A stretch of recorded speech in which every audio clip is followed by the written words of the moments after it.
Bitcoin is retesting $70,000. Bitcoin mining difficulty just jumped and margins are getting squeezed. And I'll break down exactly where the economics stand this week. Let's jump into today's hash highlight.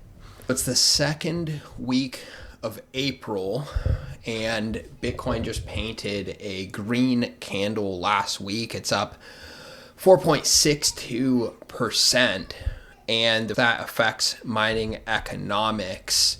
It's still a brutal bear as we're down nearly 45% from that October all-time high. At $70,000 Bitcoin, mining economics are severely squeezed, exacerbated by the difficulty increase. Difficulty increased 3.87%. Affecting hash price, which is the top line revenue that miners are earning on a daily basis. Currently, we are sitting at just under $32 per day per petahash from the all-time low in February.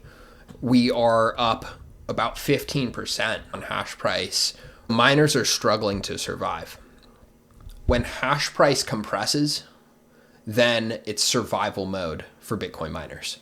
We're seeing that in the overall network hash rate.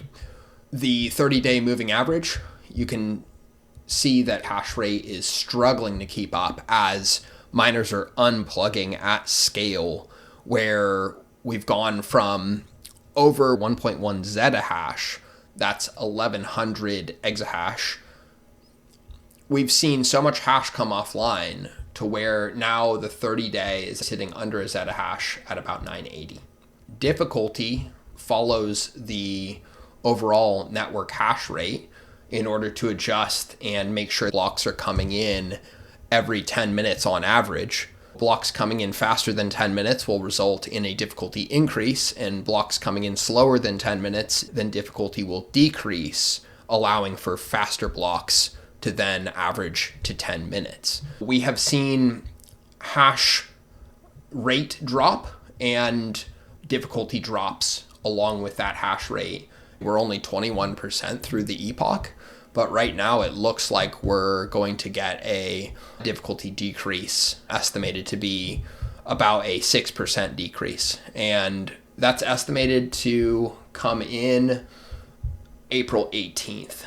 With these mining economics, it makes sense for difficulty to plateau and even drop. And that's a good thing for efficient operators, because when other miners are unplugging due to inefficiency, that means there's more Bitcoin for the efficient miners that stay online.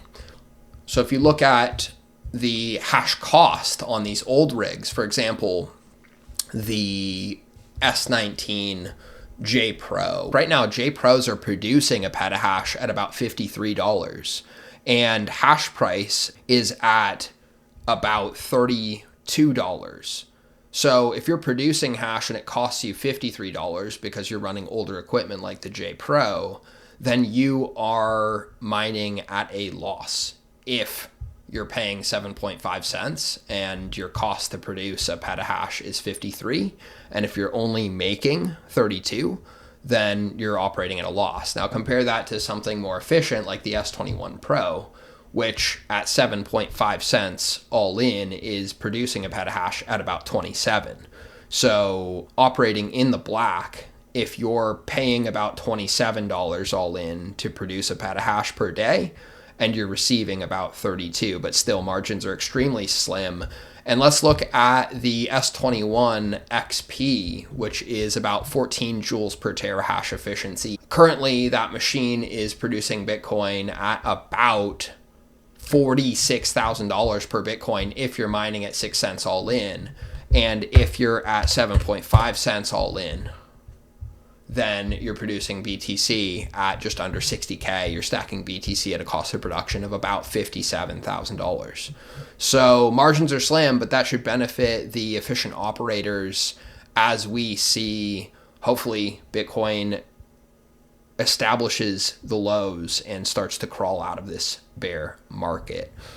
If you're into Bitcoin mining and you want to learn more from a community of Bitcoin miners, you're welcome to join us at the Proof of Workshop, where you can get a free lifetime membership. The link's in the bio, and I will look forward to seeing you on the next one. Peace, love, and Bitcoin.